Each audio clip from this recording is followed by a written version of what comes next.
ahmoq onalar ko'payib ketdi. U nima desalaring, o'g'lini qizg'anib, kelinini oldiga kirgizmas ekan.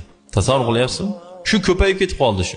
Bechora kelin kulishalmasa, hazillashalmasa, o'ynashalmasa, erkalalmasa, bu 7 oyda jinni bo'ladi bu.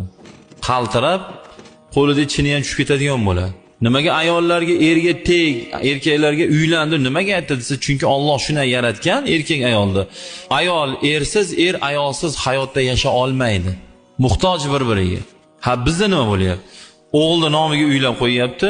Kelin bilan agar o'g'li qanaqadir chiroyli munosabat bo'lsa, onani qovog'idan qor yog'adi. Ona yaxshi dam oldingizmi desa, ha ham demaydi. Mana shunda qovoq soliq.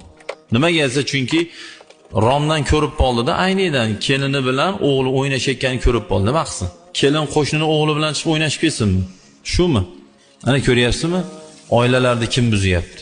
Nabarot, o'sha ona aytsin, dada aytsin. O'g'lim, bu yosh kelin mana. Necha marta gul olib kelding xotiningga? Ha, yo'q, olib kelganim yo'q. Necha marta padarka berding? Ha, yo'q, padarka berganim yo'q. Necha marta biror joyga borib o'ynatib kelding? Ha, yo'q, o'ynatganim yo'q. Kim bunga padarka beradi? Sinfdoshi beradimi padarkani? Kim buni o'ynatadi? Kim buni erkalatadi?